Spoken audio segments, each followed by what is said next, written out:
你们每一桌都有14、15个人，会不会太挤了呢？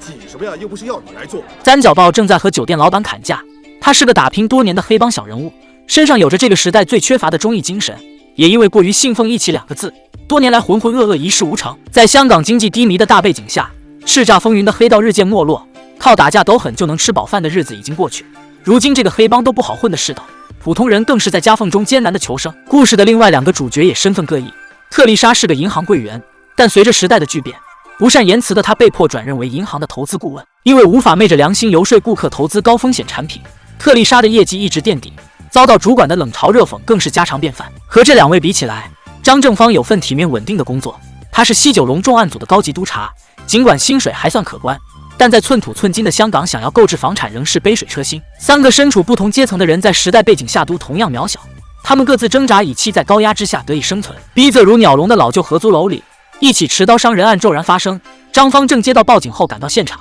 据调查，砍人的和被砍的都是年近70的大爷，2人同在这栋楼里租住了10几年，目前作案动机不小。楼道里血迹斑斑，租客们仿佛见怪不怪，先有反应很大要搬走的，也被房东拦下索要租金。没人在乎谁砍了谁，也没人想知道究竟发生了什么，他们不是冷血而是麻木。查案期间，张方正收到太太康妮发来的几条短信，他看中了一套房子，今天之内就要定下来。张方正了解案情后匆匆赶到丽翠轩，康妮很喜欢这套房子，不仅室内采光一流，海景山景也都能尽收眼底。售楼小姐表示房价还会上涨，这套房子不管自住还是投资都很值。康妮对房子的角角落落都很满意，她和张方正结婚后一直在租房住，如今房价一路猛涨，现在不买恐怕以后都没机会上车。张方正和康妮的态度截然相反，他对买房没什么执念，敷衍的表示可以再等等再看看，说完便以工作忙为由匆匆离开，实实在在的给康妮浇了盆冷水。与此同时，银行职员们正在为了各自的饭碗努力，一天猛打50个推销电话，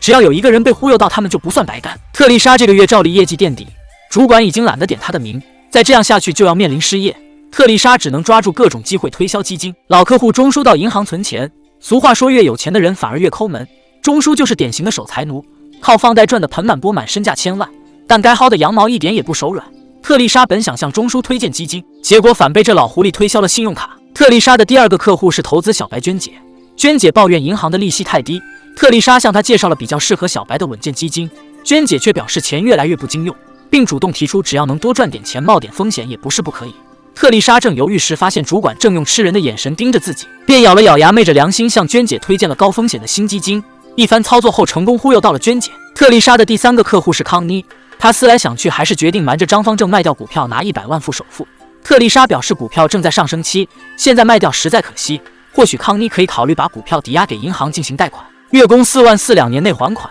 之后如果再加上房贷，月供可能会有7万多块。康妮表示房子他们会拿来出租，月供应该不成问题。就这样，双方签订了协议，特丽莎的业绩也有了起色。镜头来到三角豹这边，他正在尽心尽力地帮老大坤哥摆寿宴招呼客人，收到的礼金还要在开席前送到坤哥手里，用来支付酒席钱。坤哥早就摸清了三角豹的脾气，只要夸他一句够义气，就能省下真金白银的犒赏，这样的马仔打着灯笼都难找。三角豹也任劳任怨，不仅包揽了寿宴大大小小的准备工作，还负责和酒店老板砍价帮坤哥省钱，坤哥则只管收礼金说场面话。来拜寿的人里还有钟叔，他双手奉上礼金，接着又拿出1沓名片分给众人。推销业务显然才是钟叔的目的。开席后，陪坤哥坐在主桌的秃眼龙帮忙接了酒席钱，看样子他是这帮人里混得最好的。就在众人推杯换盏之际，张方正带着一群干警找上了门，他们目标明确，来抓一个叫拜山华的混混。在场众人诠释了什么叫用最牛的表情干最损的事，不仅乖乖拿出身份证配合调查，拜山华被抓走也没人跳出来闹事，保释拜山华要3万。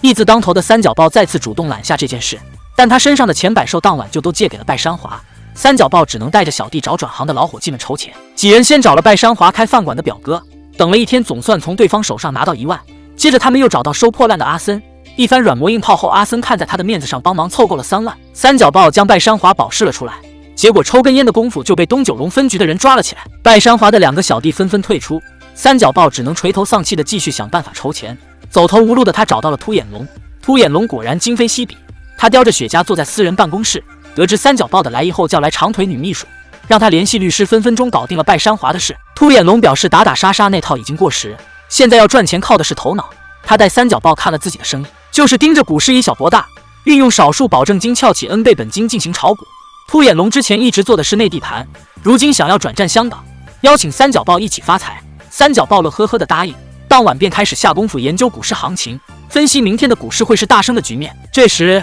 原本要到深圳谈生意的秃眼龙急匆匆地跑了回来。股市震荡，希腊政府因无力偿还200亿欧元债券宣布破产，希腊国债也被大规模抛售。秃眼龙手上囤了很多货，他企图通过篡改数据瞒天过海，结果账户却被冻结。他背后的老板宋先生打来电话兴师问罪，万念俱灰的秃眼龙连接电话的勇气都没有。眼下他只能想办法填回这个窟窿。秃眼龙问三角豹要了钟叔的名片，打算干回黑帮老本行。他先是用房契找钟叔借1000万，再让三角豹在银行的停车场蹲点抢钱，计划可以说天衣无缝。钟叔到银行给秃眼龙取钱，得知对方只有一张房契后，便只肯借500万，让特丽莎把剩下的500万存回去。因为赶时间，钟叔表示入账单之后再补。说完便拿着500万离开银行。除了藏在钟叔后座的三角豹，一男一女2个神秘人也盯上了他手里的500万。男人敲碎车窗，照着钟叔的头就是一锤子。钟叔老当益壮，极力反击，打倒了男人，结果自己也因为失血过多领了盒饭。躲在后座的三角豹就这样捡了个大漏，拿着500万逃离了现场。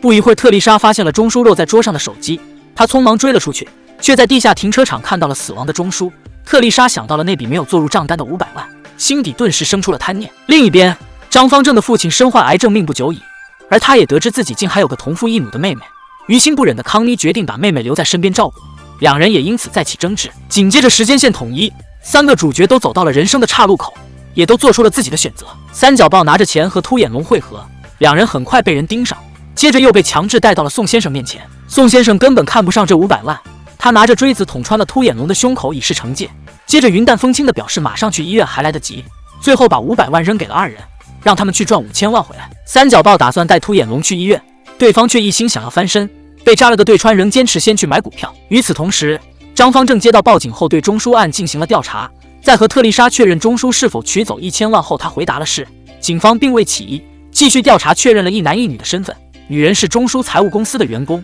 为了买奢侈品串通男友打劫钟叔，结果酿成了如此惨剧。该案了结后，张方正接到通知，不久前的持刀伤人案疑犯行踪暴露，他将自己困在居民楼的巷子里，拿着一罐燃气拼死抵抗。张方正推搡着疑犯进入电梯间，疑犯打开了燃气管阀门。他来香港的几十年辗转做了几份工作，辛辛苦苦只求一片砖瓦遮头，但生活却将他逼到了这一步。世道不容人，哪里还有容人之处？疑犯很快晕了过去。张方正小心地拿走他手里的打火机，并叫来同事打开电梯门，成功阻止了爆炸的发生。另一边，附近道路因为正在办案被封锁，秃眼龙只能让三角豹下车跑2步到网点买股票。三角豹来到交易中心，按照秃眼龙交代的买了期指，但却忘了他说要买跌，转手就买了升。三角豹看着持续下跌的股票直呼完了，但秃眼龙却以为他按照自己的意思买了跌，两人一个叫升一个叫跌，结果还是三眼豹的运气好，五国财长合力挽救股市，成功解决了希腊的债务危机，股市回升，三角豹怒赚5000万。看跌的秃眼龙却以为三角豹空头爆仓，